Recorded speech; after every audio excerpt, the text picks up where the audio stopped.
All right, Kevin Yurchek back with the final workout for Rock the WOD 5. It's going to be WOD number 3.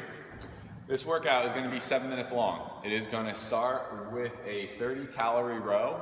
Then there's going to be an AMRAP of 5 snatches and 5 handstand push-ups, and then you have a cash out of 30-calorie row. As far as the rower goes, athletes are responsible for touching the rowers. We're going to keep it that way so that it is uniform across the board. Your judges are not to be touching the rowers at any point. So with that being said, you have to turn the rower on when you start the workout. And at some point while you're doing that AMRAP, you need to make sure that that monitor is on for when you get back and you start pulling again. So if that means clicking the button, just kind of pulling the rower a little bit to get it going while you're in the middle of your AMRAP as you're kind of taking a quick little break. But we definitely recommend that you do that, and you, again, it's not the responsibility of the judge. We want to keep it uniform across the board so that everybody has it the same way. As far as the damper goes on the rower, it's completely up to you. If you want to put it on 10, you want to put it on 1, however you decide to do it, it's completely your call. We will not put a standard on that, except for you guys to decide. So you start with that 30-calorie row. You have to remain in the rower until the calories are complete. At that point, you can take your hands off the rower, get your feet out of it, and go. Once you finish the first 30 calories, you then go into an AMRAP of, like I said, 5 snatches and 5 handstand push-ups. So the snatches are at 95, 65 pounds. So on the snatches, you can do them any way you want. You can do a power snatch, you can do a squat snatch, split snatch.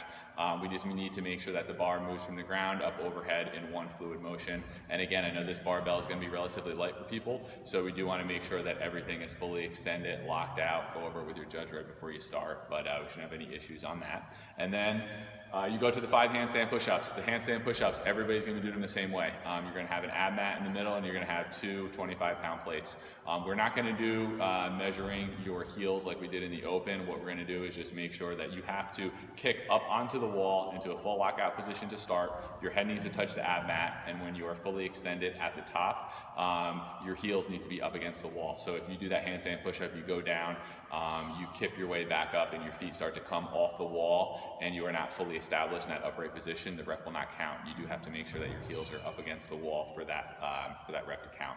So during that middle time, you're just going to be going back and forth between the 5 snatches and the 5 handstand push-ups. That essentially is going to be your score.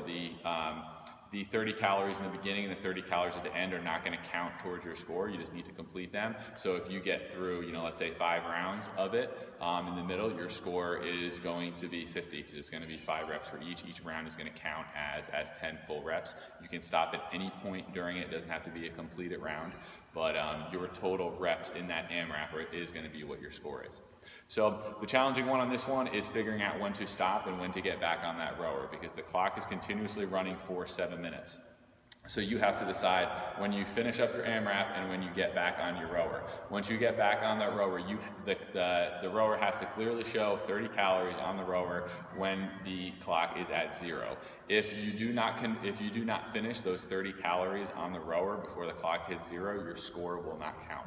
So you need to time it out so that you have as much time as possible on the AMRAP, but you also don't leave yourself with too much time, because you will not be allowed to go back to the AMRAP once you get on your rower. Once you leave during the handstand push-ups or the snatches and you get on that rower, you're not allowed to go back if you finish it in half time. So again, standards go for the same on the rower. You have to be in the rower, it has to be fully completed by the time the clock runs out.